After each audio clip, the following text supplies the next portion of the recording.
Afternoon. This is Akashvani and I am Abhishek Mukhopadhyay with the Midday News.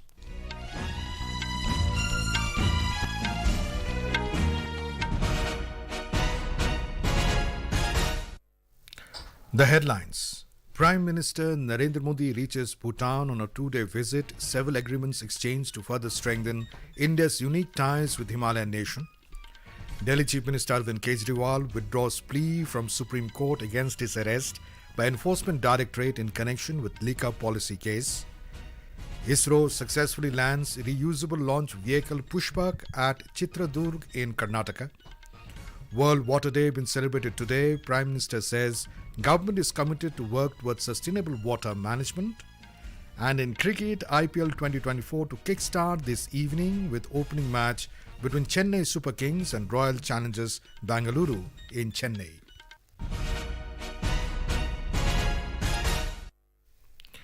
India and Bhutan would exchange several agreements of mutual interest to further strengthen countries' unique ties with the Himalayan nation. The documents were exchanged between India and Bhutan in the presence of Prime Minister Narendra Modi and Prime Minister of Bhutan Shering Tobgay in Thimphu. Mr. Modi reached Paro International Airport this morning on a two-day state visit to Bhutan. Prime Minister Modi was warmly received by his Bhutan counterpart Shering Tobgay at the airport. He was also accorded a ceremonial welcome on his arrival. We have a report from a correspondent. Prime Minister Narendra Modi's visit to Bhutan will give new boost to bilateral relationship by focusing on developmental partnership. India is currently engaged in capacity development of Bhutan and assisting several projects in the sectors including hydroelectric, digitization, financial inclusion, health and education. India is providing support to various digital programs like e-business, national single window, Bhutan integrated taxation system, integrated citizen services and digital schools to enable Bhutan becoming a smart, connected and inclusive society. Bhupendra Singh, Akashvani News, New Delhi. During the visit, Prime Minister Modi will have an audience with King of Bhutan Jigme Khesar Namgyal Wangchuk and his father Jigme Singye Wangchuk, the fourth king of the Himalayan nation, in Thimphu. The Prime Minister will also inaugurate the Gyaltsen Jetsun Pema Mother and Child Hospital in Thimphu. It is a state-of-the-art hospital built with the assistance of India in Bhutan capital. Delhi Chief Minister and Aam Aadmi Party AAP leader Arvind Kejriwal has withdrawn the petition from the Supreme Court against his arrest by the Enforcement Directorate ED in connection with the excise policy-linked money laundering cases. According to sources, the AAP leader will now approach a lower court in accordance with the protocol. It comes hours after the apex court denied any relief to Bharat Rashtriya Samiti BRS leader K. Kavita earlier in the day. She was arrested in the same case last week. During the hearing of a matter, the special bench of Justices Sanjeev Khanna, M.M. Sundaresh and Bela Trivedi said it cannot allow people to directly approach the top court for bail just because they are politicians or can afford to approach the top court directly. The same bench was assigned to hear the plea of Delhi Chief Minister Arvind Kejriwal. Yesterday, the ED team reached the Chief Minister's residence and carried out searches. Following the searches, the agency arrested the AAP leader from his residence in the national capital. The arrest came hours after the Delhi High Court refused to grant protection to the AAP leader from any coercive action by the agency. The ED had named him in the Delhi liquor policy-linked money laundering case and had sent 9 summons to him to appear before it.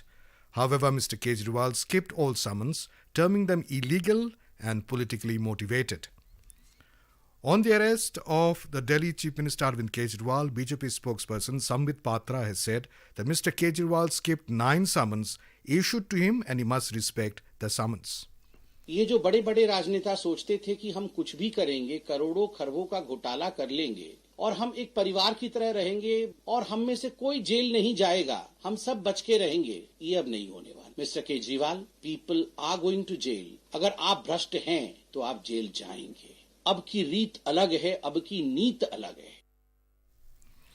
Aam Aadmi Party leader Atishi alleged that the top leaders of her party have been arrested on false charges. She claimed that for the first time a sitting chief minister has been arrested by the government. The Aam Aadmi Party members have staged protests in different parts of Delhi today. Congress leader K.C. Venugopal has alleged that the central government is misusing the enforcement agencies and the Congress party stands with Aam Aadmi Party and Arvind Kejriwal. We are totally with Kejriwal ji and Aam Aadmi Party because this BJP government dictatorial activities has to be stopped. So we are appealing to the people of this country. I think they are all witnessing all these things. They know everything. This is clearly a move to making India as an autocratic. The special session of Delhi Assembly, which was scheduled for today, has been cancelled. The next sitting of the House will be held on the 27th of March. This comes after the arrest of Delhi Chief Minister Arvind Kejriwal. In Tamil Nadu, electioneering is yet to begin with full vigour for the upcoming Lok Sabha elections. The names of the contestants have been announced by all the parties. Our correspondent reports public meetings and road shows will begin soon. We have more in this report.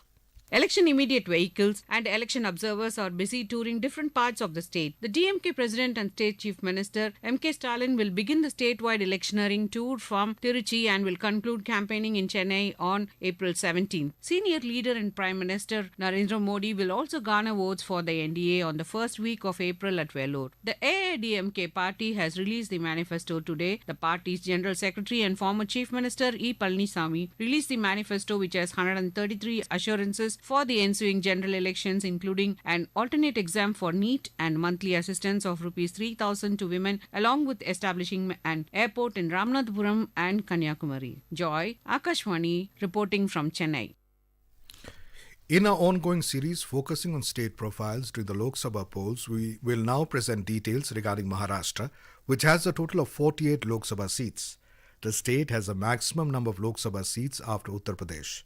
To know more about the polling schedule and other details, we have a report from our correspondent. The Lok Sabha elections in Maharashtra will be held in the first 5 phases between 19 April and 20th of May 2024. In the first phase, polls will be held in Ramtek, Nagpur, Bhandara, Gondia, Gadchiroli, Chimur and Chandrapur constituencies. The filing of nomination papers has already begun for these seats. Along with the Lok Sabha elections, by-elections will also be held for the Akola West Assembly constituency in the second phase. The Bharatiya Janata Party has announced a list of 20 candidates, which includes Union Ministers Piyush Goyal, Nitin Gadkari, Dr. Bharati Pawar and Kapil Patil. Congress has announced the names of 7 candidates, including Shahu Shahaji Chhatrapati from the Kolhapur seat, Shiv Sena UBT, Eknath Shinde's Shiv Sena, Sharad Pawar's NCP and Ajit Pawar's NCP have not announced their candidate yet. For the Akola West Assembly constituency, where by-elections are going to be held, Congress has fielded Sajid Khan Patan as its candidate. Prarthana, AIR News, Mumbai. This is Akashvani giving you the news. For quick news updates around the clock, follow us on our Twitter handle at AIR News Alerts. Lok Nirnay 2024 special program on general elections. Every evening at 7 and repeat broadcast at 9:30 p.m. on Akashvani Gold. Updates of election activities. Insights from regions and constituencies. Experts' opinion and analysis. In the world's largest festival of democracy, stay tuned for Lok Prasarak ke saath Lok Nirnay 2024.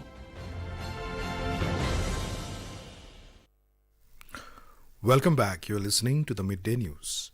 The Indian Space Research Organisation ISRO successfully executed a landing mission for its Reusable Launch Vehicle RLV named Pushpak this morning from the Aeronautical Test Range at Chellakere in Chitradurga in Karnataka.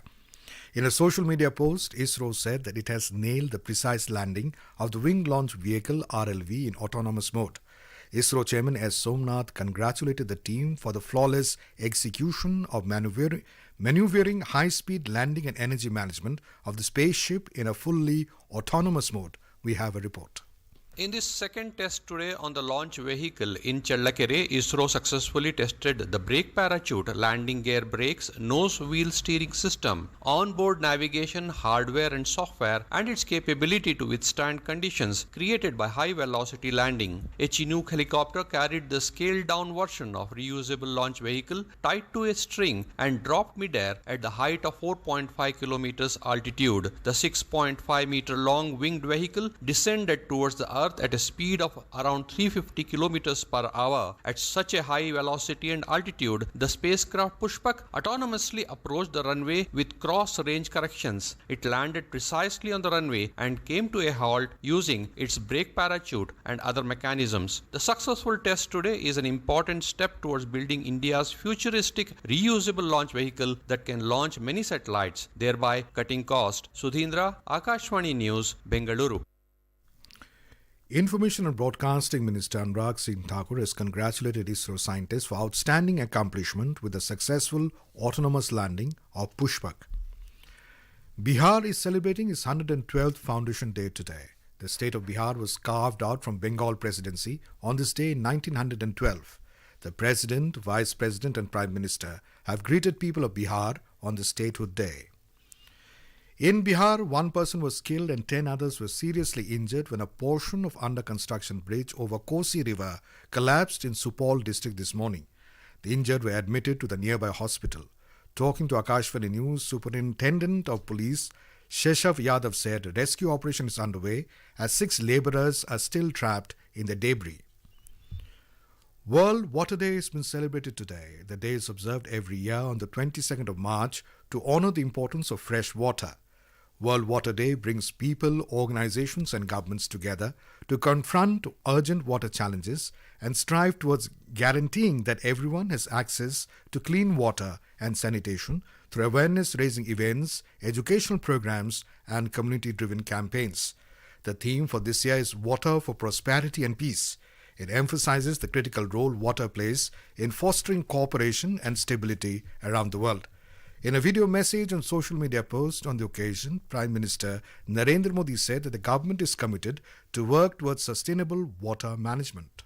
पानी का उपयोग हमें प्रसाद की तरह करना चाहिए। पानी का मूल्य वो समझता है जो पानी के अभाव में जीता है। वही जानता है एक एक बूंद पानी जुटाने में कितनी मेहनत करनी पड़ती। मैं देश के हर उस नागरिक से कहूंगा जो पानी की प्रचुरता में रहते हैं। मेरा उनसे आग्रह है कि आपको पानी बचाने के ज्यादा प्रयास करने चाहिए और निश्चित तौर पर इसके लिए लोगों को अपनी आदतें भी बदलनी होगी। On the occasion of Holi on Monday, the Delhi metro services will not be available till 2:30 p.m. and on all its lines including Rapid Metro and Airport Express line. According to Delhi Metro Rail Corporation, the services will start at 2:30 p.m. from terminal stations on all lines and will continue normally thereafter. On to sports now. In cricket, the Indian Premier League IPL Tournament 2024 will begin this evening at Chennai in Tamil Nadu. The opening match will be played between the defending champions Chennai Super Kings and Royal Challengers Bengaluru. The match will begin at 8 p.m. Cricket fans are eagerly waiting for the game as both MS Dhoni and Virat Kohli will be seen in action against each other. However, CSK fans faced a major blow yesterday after the team announced Ruturaj Gaikwad as the new captain, replacing veteran player Mahendra Singh Dhoni. In Swiss Open Badminton, ace Indian shuttlers including Kidambi Srikanth, Kiran George and Priyanshu Rajawat will be playing the quarter-final matches of the men's singles tonight at Basel. Kidambi will face Li Chia-hao of the Chinese Taipei. Kiran will meet Rasmus Jemke from Denmark, while Priyanshu will be up against Zhou Tianchen of Chinese Taipei in the last 8 clash. India's Gayatri Gopichand and Trisha Jolie will lock horns with Australian combination of Satyana Mapasa and Angela Yu in the quarterfinals of the women's doubles this evening. And now, before we end the bulletin, the headlines once again. Prime Minister Narendra Modi reaches Bhutan on a 2-day visit. Several agreements exchanged to further strengthen India's unique ties with the Himalayan nation. Delhi Chief Minister Arvind Kejriwal withdraws plea from Supreme Court against his arrest by Enforcement Directorate in connection with Lika policy case. ISRO successfully lands Reusable Launch Vehicle Pushpak at Chitradurga in Karnataka. World Water Day been celebrated today. Prime Minister says government is committed to work towards sustainable water management. And in cricket, IPL 2024 to kickstart this evening with opening match between Chennai Super Kings and Royal Challengers Bengaluru in Chennai. And with that, we end the Midday News.